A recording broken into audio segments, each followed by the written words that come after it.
Hello friends, स्वागत है आप सभी का हमारे अपने यूट्यूब चैनल टीचिंग सफलता पर। दोस्तों, आज हम आपके लिए हिंदी के मोस्ट इम्पॉर्टेंट प्रश्न लेकर आए हैं।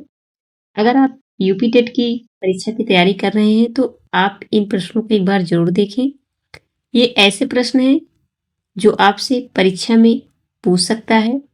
ये आने वाले ही प्रश्न हैं, बहुत ही इम्पोर्टेंट प्रश्न हैं, तो एक बार इन प्रश्नों का रिवीजन आप जरूर करें।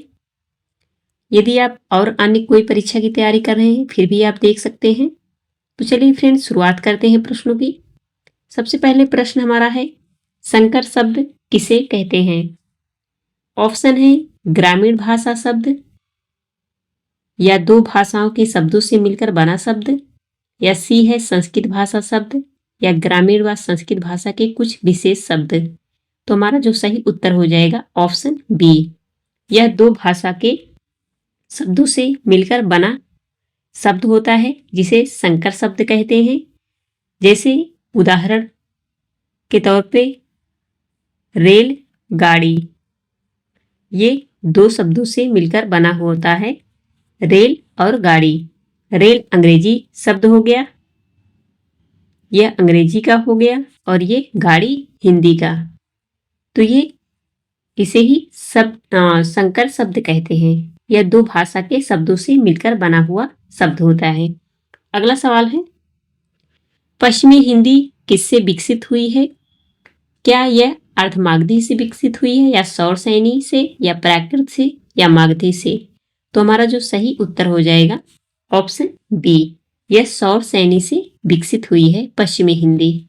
अगला सवाल है, भारतीय भाषाओं को किस भारतीय संविधान की अनुसूची में शामिल किया गया है? क्या अनुच्छेद 6 या 7 या 8 या 10? तो हमारा सही ऑप्शन है सी, 8 अनुसूची में 22 भाषाओं को शामिल किया गया है। अगला सवाल है, सांच बराबर तप नहीं, झूठ बराबर पाप, ये मशहूर पंक्तियां किस कवि की हैं? क्या यह कबीरदास जी की हैं, या तुलसीदास जी की, या बिहारी की, या मीराबाई की? जो हमारा सही ऑप्शन हो जाएगा ऑप्शन ए, कबीरदास जी की ये मशहूर पंक्तियां हैं, सांच बराबर तप नहीं, झूठ बराबर पाप। इंपॉर्टेंट है फ्रेंड्स। अगला देखते हैं, सतसई किस पर आधारित है? क्या यह करुण रस पर आधारित है, या श्रृंगार रस पर, या भक्ति रस पर, या ओज रस पर? तो सतसई किसकी है? ये बिहारी जी की, बिहारी सतसई। तो ये सतसई किस पर आधारित है? तो ये श्रृंगार रस पर आधारित है। जो बिहारी जी की सतसई है तो ये इसमें 713 दोहे हैं। इंपॉर्टेंट है फ्रेंड्स, सतसई में 713 दोहे हैं। अगला सवाल है, तार सप्तक किस काव्य धारा के उदाहरण से संबंधित है? क्या यह प्रयोगवाद से संबंधित है, यथार्थवाद, या प्रगतिवाद, या कथावाद? तो हमारा जो सही उत्तर हो जाएगा ए, यह प्रयोगवाद से संबंधित है। तार सप्तक का संपादक कौन है? तो सच्चिदानंद हीरानंद वासन अगे। ये उन्होंने 1943 में तार सप्तक का प्रथम संपादक माना जाता है। किसे? अग्गे जी को। ठीक है फ्रेंड्स, इंपॉर्टेंट है। अगला देखते हैं, निमिष शब्द का पर्याय क्या होता है? तो इसमें निमिष का क्या पर्याय होता है? क्या प्रकाश होता है, या पूर्ण होता है, या क्षण होता है, या छिद्र होता है? तो हमारा जो सही उत्तर हो जाएगा क्षण। क्षण का मतलब पल। निमिष का जो पर्याय होता है क्षण या पल होता है। ठीक है फ्रेंड्स। अगला देखते हैं, अगला है, अंगा का उच्चारण स्थान क्या होता है? क्या यह मूर्धन्य है, या नासिक है, या कंठतालव्य है, या कंठोस्थ है? तो जो अंगा बोला जाता है हम इसे नाक से बोलते हैं, नासिक। ये नाक से बोले जाने वाला उच्चारण है। अगला देखते हैं, शीश का तत्सम रूप क्या होता है? तो इसमें तत्सम रूप यानी कि जो संस्कृत से बने शब्द होते हैं उसे ही तत्सम रूप कहा जाता है। तो शीश का शीर्ष हो जाएगा, जो उत्तर हो जाएगा शीर्ष। अगला सवाल है, स का उच्चारण स्थान क्या होता है? वेरी वेरी इंपॉर्टेंट है। क्या मूर्धन होता है, या तालु होता है, या दंतालु, या दंत? तो जो स होता है इसका उच्चारण तालुब होता है। अगला सवाल है, चौराहा शब्द में कौन सा समास है? क्या इसमें अव्ययभाव समास है या द्वंद्व समास है? यहाँ पे एक ऑप्शन काट के हम द्विगु समास कर दे रहे हैं। तो इसमें चौराहा शब्द में कौन सा समास है? ऑप्शन हमारा जो सही उत्तर हो जाएगा द्विगु समास, क्योंकि इसमें संख्यावाचक दिखाया गया है और चौराहा में यहाँ पे द्विगु समास होगा। अगला सवाल है, परसीमन का विलोम शब्द क्या होगा? तो जो हमारा सही उत्तर हो जाएगा ऑप्शन बी, निर्सीमन। परसीमन का विलोम निर्सीमन। अगला सवाल है, 100,001 सुजान के रचनाकार कौन है? ऑप्शन है बाल मुकुंद गुप्त, बी है बालकृष्ण भट्ट, सी है प्रताप नारायण मिश्र, डी है बद्रीनाथ चौधरी। तो ऑप्शन हमारा सही उत्तर हो जाएगा बी, बालकृष्ण भट्ट।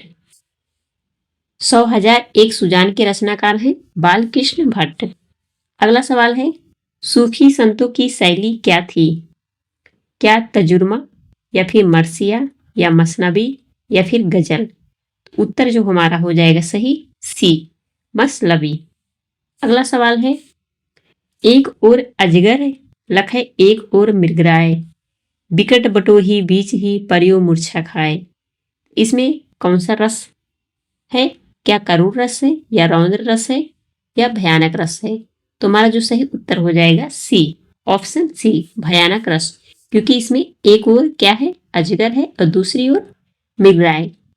लख एक और मृगराय, एक और मृग है एक और अजगर है, बिकल बटोही बीच ही परियो मूर्छा खाए। तो इसमें भयानक रस दिखाया गया है। अगला सवाल है, निम्न में शुद्ध शब्द कौन सा है? क्या हम उज्जवल इस तरह लिखते हैं या फिर इस तरह लिखते हैं या फिर इस तरह तो या इस तरह? तो हमारा जो सही उत्तर हो जाएगा उज्ज्वल। ये शुद्ध उज्ज्वल इस तरह लिखा जाता है। ठीक है फ्रेंड्स, उज्ज्वल, उज्ज्वल ऐसे ही लिखा जाता है। अगला सवाल देखते हैं, वेरी वेरी इंपॉर्टेंट है फ्रेंड्स, परीक्षा में सवाल बन सकता है। कई बार ये सवाल पूछा जाता है कि उज्ज्वल कैसे लिखा जाता है। अगला सवाल है, निम्न में से कौन सी लंबी कविता निराला की कृति नहीं है? क्या तुलसीदास या फिर अंधेरे में या सरोज स्मृति या फिर राम शक्ति पूजा? तो फ्रेंड्स जो हमारा सही उत्तर हो जाएगा अंधेरे में। ये किसकी है अंधेरे में? ये है गजानन, ये गजानन माधव मुक्तिबोध, इनकी रचना है ये मुक्तिबोध। बाकी ये तुलसीदास, सरोज स्मृति, राम की शक्ति पूजा, ये निराला जी की कृति है। अगला देखते हैं। अगला सवाल है, संदेश रासक कृति किसकी है? इंपॉर्टेंट है फ्रेंड्स। क्या मुल्ला दाऊद की है, अब्दुल रहमान की है, अमीर खुसरो की है, सूरदास की है?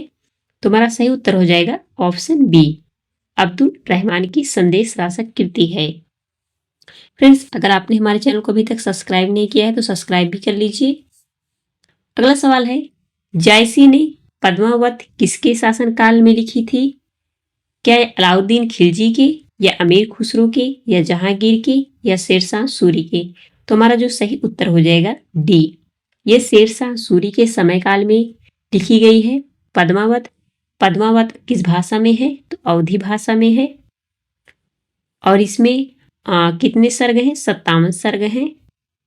इसकी जो शैली क्या है? शैली है मसनबी शैली है। ठीक है फ्रेंड्स, याद रखना इंपॉर्टेंट है, परीक्षा में सवाल बन सकता है। अगला देखते हैं, प्रकलंपित व्यंजन। प्रकलंपित को और क्या कहा जाता है? तो इसे लुंठित व्यंजन भी कहा जाता है, लुंठित व्यंजन। ठीक है फ्रेंड्स, और इसमें ऑप्शन है या टा या रा या ला। जो हमारा सही उत्तर हो जाएगा रा, क्योंकि जब रा हम बोलते हैं तो अपने जीभ के अग्रभाग को जब हम प्रयोग करते हैं बोलने के लिए रा, तो उसमें अग्रभाग में कंपन होता है, उसे ही प्रकलंपित व्यंजन या लुंठित व्यंजन कहा जाता है। अगला सवाल है, बंधुत्व किस प्रकार की संज्ञा है? इसमें क्या व्यक्तिवाचक है या जातिवाचक है या भाववाचक है या द्रव्यवाचक है? तो फ्रेंड्स जो हमारा सही उत्तर हो जाएगा ऑप्शन सी, इसमें भाववाचक है, बंधुत्व में भाववाचक संज्ञा है। अगला सवाल है सोडित किसकी पर्यायवाची है? क्या रक्त की या धरती की या चंदन की या चांदी की? तो जो हमारा सही ऑप्शन हो जाएगा उत्तर ऑप्शन ए, रक्त की। रक्त को ही सोडित कहा जाता है। अगला सवाल है अभिजात का विलोम शब्द क्या होता है? क्या कुलीन होता है या सामान्य होता है, अकुलीन या वंचित? तो हमारा जो सही उत्तर हो जाएगा ऑप्शन नंबर बी, सामान्य होता है, अभिजात का सामान्य। अगला सवाल है अर्वाचीन शब्द का विलोम शब्द क्या होगा? क्या आदिकालीन होगा या नवीन या प्राचीन या पाषाणकालीन? तो हमारा जो सही ऑप्शन है उत्तर, वो उत्तर हो जाएगा सी, अर्वाचीन का प्राचीन। अगला सवाल है हाथ में लेकर चलाए जाने वाले हथियार को क्या कहा जाता है? हाथ में लेकर जो हथियार चलाए जाते हैं जैसे गदा, तलवार, उसे हम क्या कहते हैं? तो उसे हम शस्त्र कहते हैं। ठीक है फ्रेंड्स, ऑप्शन जो हमारा सही उत्तर हो जाएगा बी, शस्त्र। और अस्त्र किसे कहते हैं? जो हम फेंक कर चलाते हैं उसे अस्त्र कहा जाता है। जैसे उदाहरण के तौर पर बाण और ब्रह्मास्त्र, ये सब हम क्या करते हैं? ये सब हम फेंक कर चलाते हैं। और जो शस्त्र है इसे हाथ में लेकर चलाते हैं, जैसे गदा, उदाहरण के तौर पर तलवार, ये इसके उदाहरण है। ये शस्त्र और ये अस्त्र। ठीक है फ्रेंड्स, अस्त्र को हम फेंक कर चलाते हैं और शस्त्र को हाथ में लेकर चलाते हैं। आई होप कि आप समझ गए होंगे। अगला सवाल है दूसरे के स्थान पर कार्य करने के लिए एक शब्द क्या है? क्या उसे हस्तांतरण कहेंगे या स्थानीय कहेंगे या स्थावर कहेंगे या स्थानपन्न कहेंगे? तो दूसरे के स्थान पर कार्य करना के लिए एक शब्द है स्थानांतरण।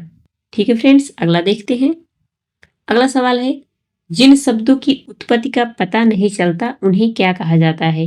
क्या तत्सम कहा जाता है या तद्भव या देशज या फिर संकर? तो जिन शब्दों की उत्पत्ति का पता नहीं चलता उसे हम देशज वर्ड कहते हैं। जो हमारे गांव क्षेत्र देहात से वो वर्ड आए होते हैं, जैसे पगड़ी हो गया, लोटा हो गया, ये सब हमारे गांव देहात से ही निकले हुए शब्द होते हैं। तो इनका कोई उत्पत्ति का इनका पता नहीं चलता है, तो इसे ही देशज वर्ड कहते हैं। अगला सवाल है वह स्त्री जो संतान उत्पन्न न कर सके के लिए एक शब्द क्या होगा? तो उसके लिए बंध्या, यानी बंध्या या बंध्यता, उसे ही बंध्या बंध्यता कहते हैं, जो संतान उत्पन्न न कर सके। अगला सवाल है जयशंकर प्रसाद की रचना है गोदान, आंसू, चंद्रगुप्त या सरोज स्मृति? गोदान किसकी है फ्रेंड्स? ये प्रेमचंद्र जी की है,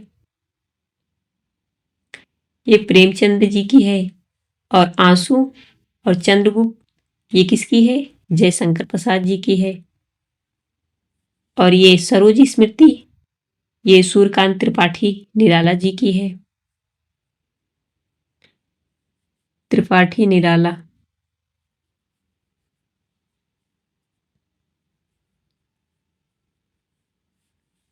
तो फ्रेंड्स इसमें जो ऑप्शन था थोड़ा इधर उधर हो गया था, बाकी मैंने लिख दिया है।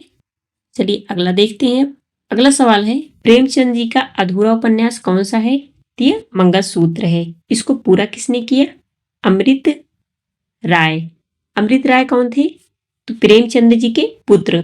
ठीक है फ्रेंड्स, इन्होंने मंगलसूत्र को पूरा किया। अगला सवाल है कौन सी रचना दिनकर जी की नहीं है? तो ऑप्शन हमारा हो जाएगा सही उत्तर हल्दी घाटी। हल्दी घाटी है किसकी फिर? ये है श्याम नारायण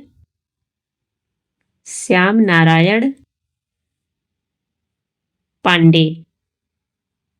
ठीक है फ्रेंड्स, ये श्याम नारायण पांडे जी की है हल्दी घाटी। बाकी हुंकार, रश्मरथी, कुरुक्षेत्र ये सब दिनकर जी की रचनाएं हैं। फ्रेंड्स अगर आपने हमारे चैनल को अभी तक सब्सक्राइब नहीं किया है तो सब्सक्राइब कर लीजिए। मिलते हैं नेक्स्ट वीडियो में। वीडियो देखने के लिए आपका धन्यवाद।